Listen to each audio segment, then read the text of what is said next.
l'origine de l'accord là, c'est quoi? Parce que la RDC s'est proposé, n'est-ce pas, un accord direct avec les États-Unis au départ pour bénéficier d'un appui sécuritaire en échange justement des ressources naturelles. C'est ça. Maintenant, les États-Unis ne voulant pas prendre le dessus, se servent justement du Rwanda comme écran, comme éclaireur pour justement exploiter les ressources derrière le Rwanda. C'est à ce titre d'ailleurs que l'accord a été signé au niveau de Washington.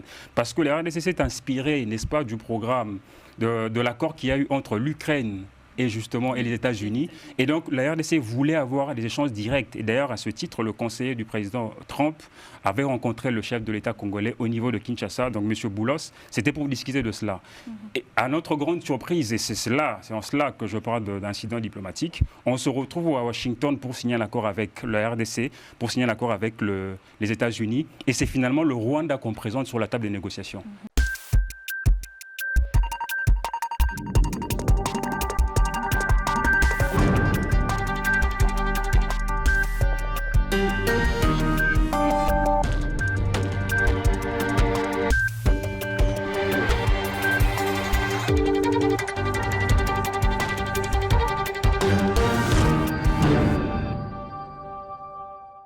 Bonsoir à tous et bienvenue dans l'entretien du jour. Ce soir, focus sur l'accord de paix Washington entre la RDC et le Rwanda. Et pour décrypter les enjeux juridiques et surtout diplomatiques, nous recevons Junior Kitenge. Bonsoir. Bonsoir madame, merci pour l'invitation. Alors vous êtes docteur et analyste en droit international.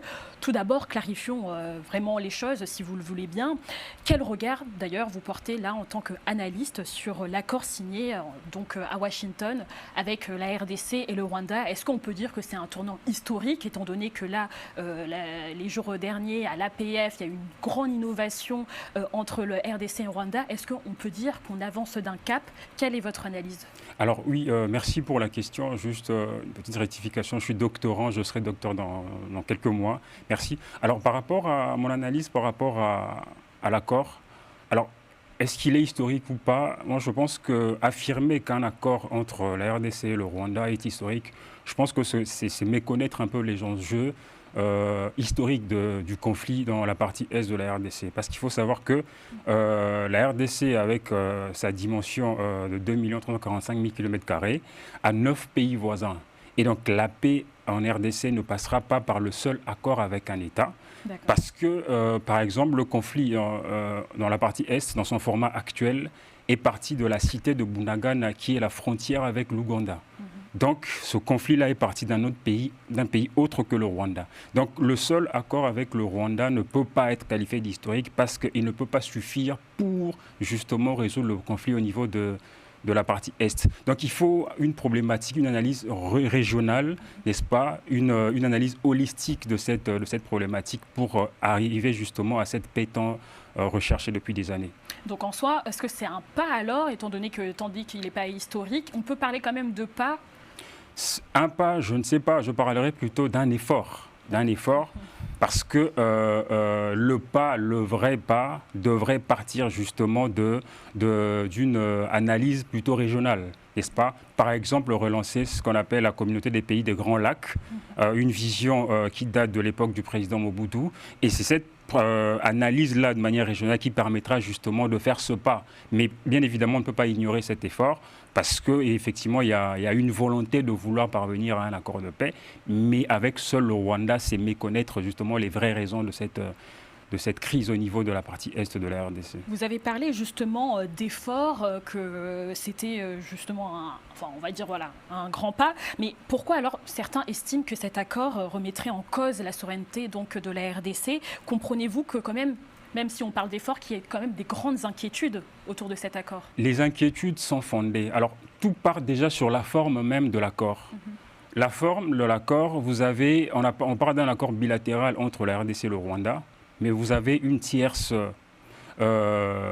partie, ici les États-Unis, qui normalement était censé être médiateur dans ce conflit, qui se retrouve justement dans l'accord comme à la fois médiateur et partie prenante de l'accord. Et en droit, c'est possible? Alors en droit, cela est bien évidemment impossible parce que lorsque vous jouez le rôle de médiation, vous n'êtes pas partie au traité ou à l'accord, vous êtes là justement pour offrir vos bons offices.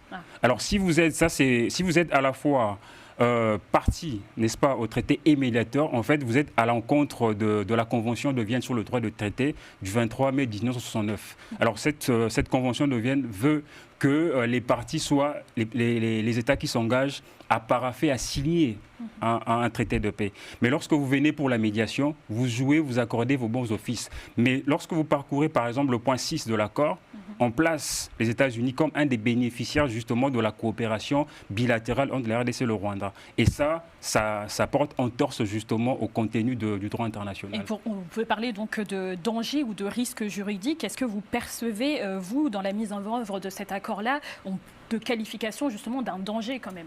Il y a un véritable danger dans l'application de l'accord de paix entre la RDC et le Rwanda. Tout simplement parce qu'il existe déjà une résolution des Nations Unies 2773 qui porte justement sur le conflit, qui a été adoptée à l'unanimité le 21 février 2025. Alors lorsque vous parcourez la Charte des Nations Unies, l'article 103 dit clairement que lorsqu'il y a conflit au sens de concurrence entre une résolution des Nations Unies et un accord, qu'il soit international, bilatéral ou multilatéral, ce sont les obligations qui découlent de la Charte des Nations Unies qui doivent prévaloir. Alors ici, on se retrouve justement en face d'une résolution qui a une force contraignante avec un accord signé. Et lorsqu'il y a ce conflit-là, en fait, l'accord vient représenter un danger vis-à-vis de la résolution déjà adoptée au niveau du Conseil de sécurité en février 2025. Et est-ce qu'on peut parler donc d'une faille de la ministre des Affaires étrangères, Madame Wagner, sur cet accord-là? Alors c'est plus qu'une faille. Pour moi, je pense que c'est un incident diplomatique. Parce que lorsque vous parcourez, par exemple, la résolution dont j'ai fait mention tout à l'heure, la résolution est claire. La résolution impose, n'est-ce pas, le retrait immédiat, n'est-ce pas, des troupes rwandaises au niveau du territoire de la RDC. Alors, et cette résolution-là indique clairement que le Rwanda est le parrain du mouvement du M23 qui aujourd'hui occupe Goma, Bukavu et certaines cités.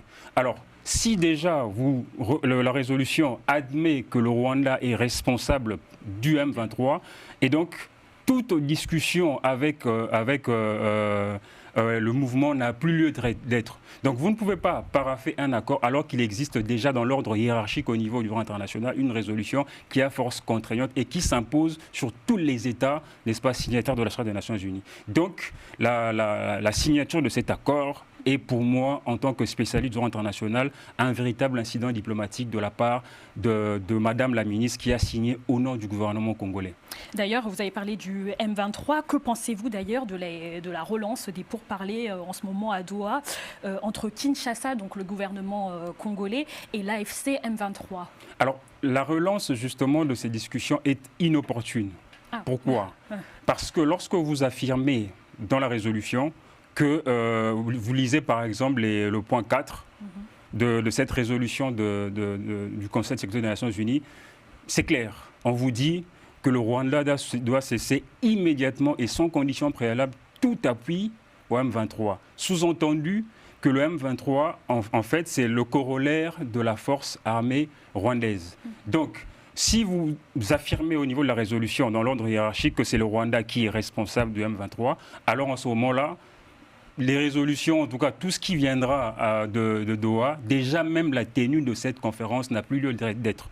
Parce que là, déjà dans la hiérarchie, on reconnaît le Rwanda comme parrain. Vous ne pouvez pas discuter avec le parrain et vous retrouvez encore avec les résidus justement de ce parrain-là. C'est un peu contradictoire en termes de technicité au niveau du droit international. Est-ce que vous savez justement dans quel scénario on peut se propulser dans ce nouveau accord qui devrait être donc négocié? Quelles seraient selon vous justement les lignes rouges que la RDC ne devrait absolument pas franchir? Alors les lignes rouges, et c'est aussi ça, tout à l'heure vous avez parlé des dangers de l'accord, les lignes rouges, c'est par exemple la gestion commune des ressources naturelles. Parce qu'il faut savoir que le conflit, la crise au niveau de la partie est de la RDC est d'abord économique, avant d'être sécuritaire. Donc les vrais enjeux de ce conflit-là sont économiques. Et justement, c'est notamment les ressources naturelles que regorge la partie Est, pas que d'ailleurs, mais vraiment la partie Est au niveau de la RDC. Et donc, les visées justement de cette crise-là sont d'abord économiques.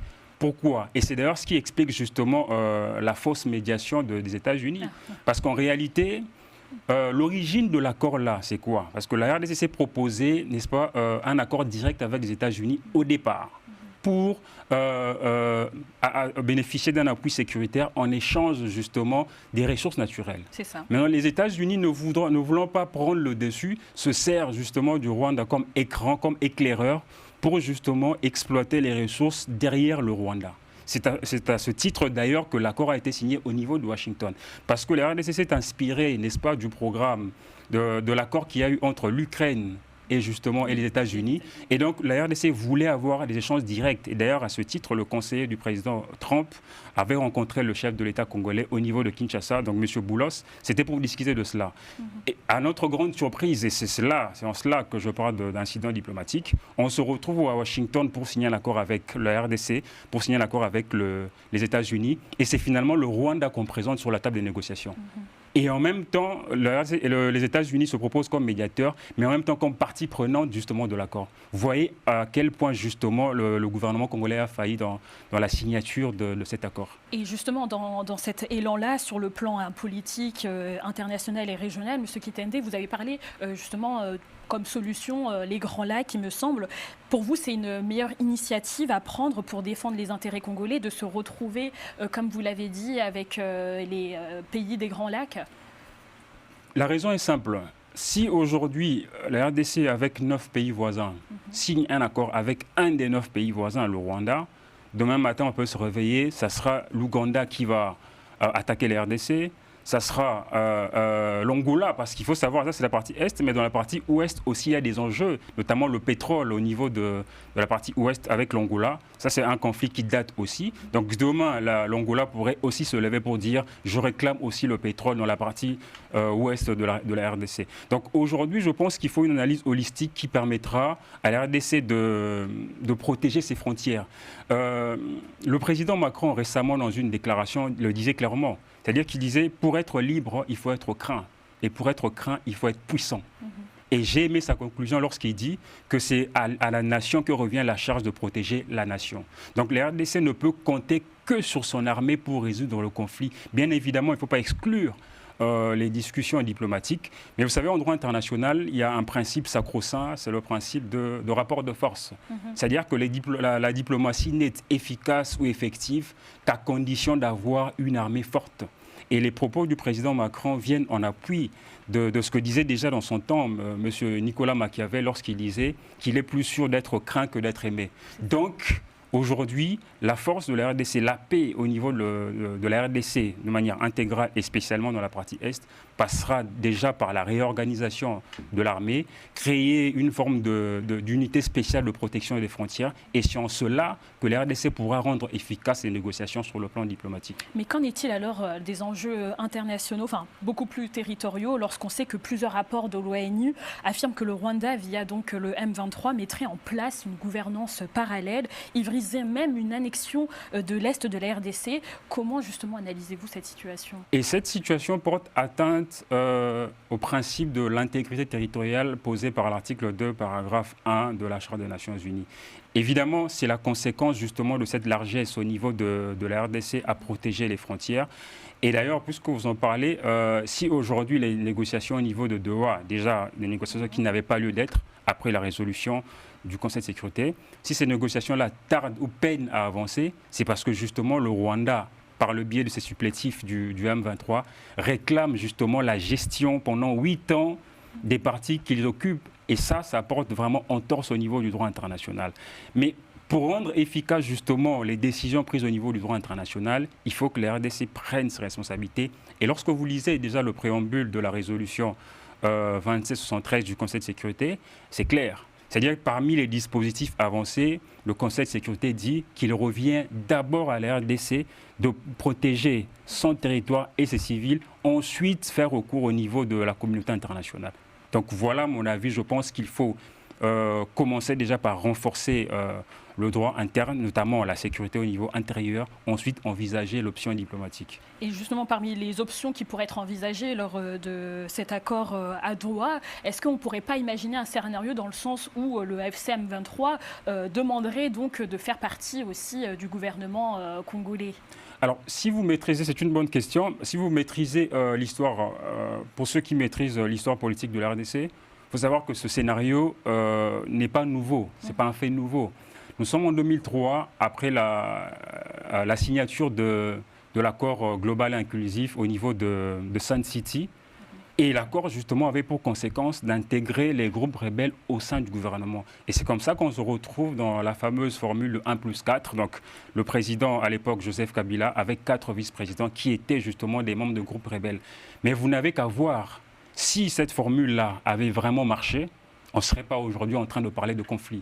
Donc si on se retrouve à refaire exactement ce qui s'est passé en 2003 avec la transition 1+4, on risque justement de se retrouver dans les mêmes situations. Parce que l'une des causes justement de cette crise aussi au niveau de l'armée, c'est l'infiltration justement des forces. Ça pourrait justement confronter d'avoir des chefs du coup d'armées rebelles, un peu, on se dit que ça pourrait calmer l'armée. Aujourd'hui, le chef de l'État, comme tout spécialiste, tout observateur de la politique congolaise sait qu'effectivement l'armée a un sérieux problème de l'infiltration. Alors l'infiltration est partie de quoi? Justement de ce qu'on appelle les brassages, mixages. En fait, c'est quoi? C'est que lorsque justement il y a des accords de paix, on dit tout ce qu'il y avait comme groupe rebelle, on les intègre au niveau de l'armée. Sauf que lorsque vous intégrez les groupes rebelles, les anciens combattants des groupes rebelles au niveau de l'armée, mais en fait, vous n'avez pas le contrôle total justement de ces armées. Ça signifie que lorsque vous les envoyez, n'est-ce pas, dans les théâtres des opérations, mais ils ne dépendent pas de vous hiérarchiquement. Ça signifie qu'ils dépendent de ceux-là qui les ont placés au niveau de l'armée. Vous avez un adjudant qui se retrouve général parce qu'il y a eu un accord qui n'a jamais gagné des batailles. Et donc, en ce moment-là, une fois à la tête en tant qu'officier, il rend des comptes à celui qui l'a placé là, pas forcément vous, parce qu'il est là par le biais d'un accord. Et pour revenir à l'annexion, est-ce que la diplomatie congolaise, là on parle bien justement de la diplomatie congolaise, dispose aujourd'hui des moyens nécessaires pour s'opposer à cette mise en place de gouvernance parallèle? Alors, aujourd'hui, avec ce que je vois, je dois vous avouer, madame, que la diplomatie congolaise inquiète énormément. Parce que lorsque vous parcourez les articles 213 et 217 de la Constitution, c'est clair, on vous dit que lorsqu'on doit aborder les accords de paix, tout traité ou accord de paix ou encore relatif au règlement des différends, doit faire l'objet d'une ratification par le biais d'une loi. Or, aujourd'hui, heureusement qu'on est encore au stade de la signature, parce qu'il faut faire une nuance en droit international entre la signature et la ratification. Mais lorsque vous lisez par exemple l'article 214, justement, un accord comme celui-là doit faire l'objet d'une ratification par le biais d'une loi, ce qui n'est pas le cas. C'est pour ça que je dis aujourd'hui, au stade actuel, la diplomatie congolaise, j'ai beaucoup d'estime pour Madame la ministre Wagner, mais je sens qu'en tant que technicien du droit international, il y a beaucoup de failles, n'est-ce pas, dans le chef du gouvernement. Bon, la question qui se pose, est-ce qu'elle a les mains libres? C'est aussi une question. Est-ce qu'elle a la facilité de décider justement sur ce qui se passe? Ça, je ne suis pas membre du gouvernement pour l'affirmer. Mais toujours est-il qu'aujourd'hui, au stade actuel, le gouvernement congolais, pour répondre à votre question, ne dispose pas suffisamment de leviers pour mettre un terme justement au niveau du gouvernement parallèle. Et je pense qu'à ce stade, d'ailleurs, quand vous lisez la Charte des Nations Unies, on le prévoit aussi l'option militaire. Donc article 42, chapitre 7, article 42. Donc il faut que la RDC fasse preuve justement de son droit aussi, droit de la légitime défense. Parce que lorsque vous parcourez aussi l'article 51 de la Charte, on vous dit que le droit de la légitime défense, lorsque vous êtes victime d'une agression armée, l'État est en droit de réagir. Et ça, c'est justement ce que doit faire la RDC en ce moment. Une fois récupéré les territoires, c'est en ce moment-là qu'on doit relancer les négociations. Vous ne pouvez pas négocier pendant que vous avez vos territoires occupés en ce moment-là par les rebelles. Parce que sur le plan pratique, vous êtes affaibli justement et vous n'allez pas gagner au niveau des négociations. Et justement, la chose qui pourrait affaiblir en tout cas le gouvernement congolais, c'est parce que aussi il y a un manque d'unité congolaise. Aujourd'hui, on s'aperçoit qu'elle est assez fragmentée. L'opposition aussi souligne ce manque d'unité congolaise et essaye de faire part face à ça. On a vu que justement, anciennement, Fayoulou s'est allié, a fait un communiqué avec Kabila, Moïse Katumbi, justement les grands de l'opposition. Est-ce qu'aujourd'hui, ça peut être une solution, cette unité congolaise entre opposition et gouvernement? Est-ce que ça peut être une solution? Bien évidemment, parce qu'il faut qu'il y ait une adhésion de tous les Congolais. Mais la question, c'est de savoir, lorsque l'opposition se met côte à côte avec la majorité, en tout cas l'expérience congolaise nous renseigne que généralement, c'est seulement pour aboutir à un gouvernement d'union nationale. Alors, est-ce que l'objectif, ça sera pour le rétablissement de la paix? Si ce sera ça l'objectif, tant mieux. Mais vous savez, l'unité nationale passe aussi par le leadership. C'est-à-dire qu'il faut qu'il y ait un leadership fort, n'est-ce pas, au niveau de la tête du pays, pour être en mesure de rassembler, n'est-ce pas, tous les enfants de la RDC. Maintenant, les politiques congolais, généralement, courent après les postes, les positionnements politiques. Donc, lorsqu'ils se mettront ensemble, c'est à se demander si ça sera pour que la paix soit totalement rétablie, ou chacun viendra avec son agenda pour savoir se positionner. Parce que vous savez, nous sommes en 2025, dans pratiquement 3 ans, il y aura de nouvelles élections. Et l'actuel chef d'État ne sera plus candidat. En tout cas, il arrivera à la fin de son 2e et dernier mandat. Donc aujourd'hui, dans les agendas des hommes politiques, il y a quand même un peu en tête l'idée de 2023. Est-ce qu'ils viennent vraiment pour se travailler ou pour se ressourcer financièrement peut-être pour se positionner en 2023? Ce sont des hypothèses à mettre sur la table. Vous avez parlé donc de leadership parce qu'aujourd'hui, avec ce manque en soi d'unité congolaise, il y a une grande majeure partie donc de narratif de Kigali qui prend la place justement où le Rwanda explique donc son implication par la lutte contre la menace des FDL. Est-ce que pour vous, c'est un prétexte ou un argument favorable? Sur le plan historique, l'histoire politique de la RDC renseigne que les FDLR sont nés justement du génocide rwandais. Nous sommes en 1994. Lorsqu'il y a eu incursion, vous avez l'ancien Premier ministre Léon Kengo-Adondo qui vous dit qu'il avait refusé justement d'accueillir les réfugiés. Alors ce sont ces réfugiés-là qui, une fois en RDC, qui d'ailleurs en fonction du droit international devaient être éloignés des frontières au moins de 200 km, mais qui se retrouvent dans les frontières et qui n'ont pas été désarmés à l'époque. Donc, on vous parle de 1994, nous sommes aujourd'hui en 2025. Ça signifie que les FDLR, là, de l'époque, aujourd'hui, normalement, sont très âgés. Donc, celui qui avait 30 ans en 1994, aujourd'hui, a peut-être 60 ans, 70 ans, ainsi de suite, tout ça là. Donc, ça veut dire qu'aujourd'hui, c'est vraiment un vrai prétexte, les FDLR. Mais justement, vous parlez de danger de l'accord.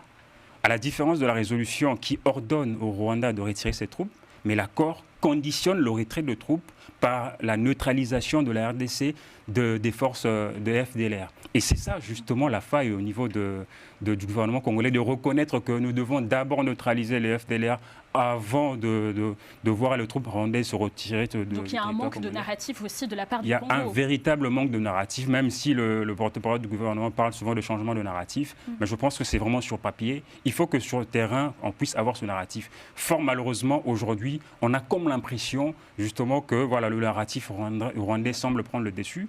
Et on a d'ailleurs vu ça plusieurs fois sur le front diplomatique. Lorsque vous avez le Rwanda et la RDC au niveau de la francophonie, vous avez aujourd'hui le Rwanda qui gère la francophonie, alors que la RDC est le plus grand pays francophone au monde en termes de locuteurs, nombre de locuteurs. Donc ça signifie qu'aujourd'hui, la RDC, il faut l'admettre, je suis congolais, la RDC perd de la place au niveau diplomatique. Alors donc ce que doit faire la RDC justement, c'est de recourir aux experts congolais, on a autant, pour réfléchir justement sur ce changement de narratif au niveau diplomatique, pour voir dans quelle mesure renforcer justement la position de la RDC dans ce conflit dans la partie Est. Monsieur Kitende, on arrive donc vers la fin de l'émission. Le dialogue avec le M23 est perçu par certains comme une capitulation. Est-ce que le gouvernement congolais serait-il prêt, justement, comme je l'avais dit, à intégrer donc des chefs de l'AFC? Et puis même, en soi, est-ce que on peut arriver vers une paix durable avec cet accord-là? Alors, est-ce qu'on peut arriver seulement avec cet accord-là? La réponse est non. Donc aujourd'hui, c'est à juste titre que cet accord-là pose problème et que beaucoup considèrent cela comme une trahison, n'est-ce pas, une haute trahison à l'égard de la nation. Ben, simplement parce que la prise de Goma, les rapports des experts des Nations Unies le disent, que la prise de Goma a coûté au minimum 8000 morts. Et s'il faut associer avec d'autres cités, localités, tout ça là, et parmi les morts, il y a les civils, parce qu'aujourd'hui, le droit international prohibe justement l'attaque des civils, justement. Et ce qui fait que aujourd'hui, on se retrouve dans une situation où l'accord ne prévoit même pas le mécanisme de réparation des victimes. Parce qu'on dit en droit international qu'il n'y a pas de paix sans justice et il n'y a pas de justice sans réparation. Vous parcourez l'accord du premier mot au dernier mot, il n'y a aucun mécanisme de réparation justement des victimes. Alors si vous paraphez un accord comme ça, sans mécanisme de réparation des victimes, c'est une haute trahison à l'égard de la nation. Et aujourd'hui, quels sont les principaux défis de la RDC aujourd'hui? Aujourd'hui, le principal défi, je pense que c'est le leadership. On a un déficit criant de leadership. À tous les niveaux, hein. Ce n'est pas au sommet de l'État, mais je pense que c'est à tous les niveaux. Et donc aujourd'hui, la RDC devrait se renforcer au niveau interne, parce que le droit international est la continuité de ce qui se passe au niveau interne. Donc c'est votre force au niveau interne qui va se répercuter au niveau international. Donc le principal défi de la RDC en ce moment, c'est d'abord le leadership. Et les autres défis ne seront que les conséquences justement du renforcement de l'autorité de l'État au niveau interne. Et lorsqu'on parviendra à ce stade-là, vous verrez même au niveau du droit international, on pourra justement peser de tout notre poids en tant que République démocratique du Congo. Merci beaucoup Junior Kitenge, donc doctorant en droit international et analyste. Merci de nous avoir suivis. C'est la fin de l'entretien du jour. On se retrouve très prochainement sur Global Africa Télé Sud.